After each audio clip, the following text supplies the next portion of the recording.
మనం చేసే ప్రాణాయామ్స్ అన్నిటికీ అదొక మెయిన్ ఫౌండేషన్ లాంటిది ఈ వేగిని. సో ఇది కనుక చేసి మీరు మన వీడియోస్ని చూసి అదే విధంగా మీరు ప్రాణాయామం ప్రాక్టీస్ చేయగలిగితే మీరు 100% తప్పకుండా అతి తొందరలో మీరు ఎనర్జీని ఫీల్ అవుతారు. రెగ్యులర్గా ప్రాక్టీస్ చేసే వాళ్ళైతే ఇన్ని సంవత్సరాల నుంచి 5 years కావచ్చు, 10 years కావచ్చు చేస్తున్న ప్రాక్టీస్ వేరండి. మనం ఫాలో అవుతున్న సీక్వెన్స్ని మీరు ఫాలో అయ్యి ప్రాపర్గా ఒక 15 days చేయండి, ఒక 20 days చేయండి, మీరు రిజల్ట్స్ని 100% చూస్తారండి.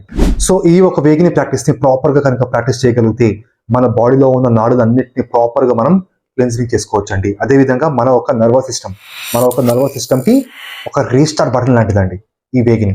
మన బాడీ అండ్ మైండ్కి లైఫ్ ఫోర్స్ ఎనర్జీని కనెక్ట్ చేసి ఒక బ్రిడ్జ్ లాగా పనిచేస్తుందండి. అదేవిధంగా మన ఒక లంగ్స్ కెపాసిటీ పెరగడానికి కోసం కావచ్చు, మన బ్రెయిన్కి ప్రాపర్గా సిగ్నల్స్ని రీచ్ చేయడం కోసం కావచ్చు. సో ఈ ఒక వేగిని ప్రాక్టీస్ చేయాలంటే కంప్లీట్గా మన ఒక స్పైన్ స్ట్రైట్గా పెట్టుకోవాలండి. స్పైన్ కనుక డిస్టర్బ్ ఉంది అంటే మనం ప్రాపర్గా ఎనర్జీని ఫీల్ అవ్వలేమండి. సో కంప్లీట్గా మన ఒక స్పైన్ నిటారుగా స్ట్రైట్గా ఉండాలి, కంప్లీట్గా స్ట్రైట్గా ఉండాలి.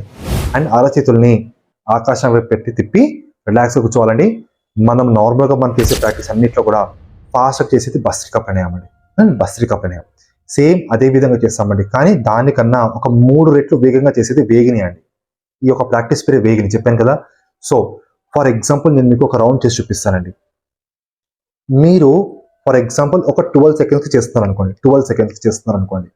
ఫస్ట్ 3 seconds నార్మల్గా చేయాలి, నెక్స్ట్ 6 seconds ఫాస్ట్గా చేయాలి, ఆ తర్వాత మళ్ళీ లాస్ట్కి ఒక 3 seconds స్లోగా చేయాలండి. ఎగ్జాంపుల్ చెప్పాలంటే మనం ఎలాంటి వెహికల్ కావచ్చు, ట్రైన్ తీసుకున్నాము ఉదాహరణకి. ట్రైన్ అండి, స్టార్ట్ అయ్యేటప్పుడు స్లోగా స్టార్ట్ అవుతుంది, మిడిల్లో ఫాస్ట్గా వెళ్తుంది, స్టేషన్ వస్తుంది కనుక మళ్ళీ నిదానంగా స్లో అవుతుందండి. సేమ్ అదే విధంగా మన సిస్టమ్ని కూడా అదే విధంగా మనం స్లోగా అలవాటు చేపిస్తామండి.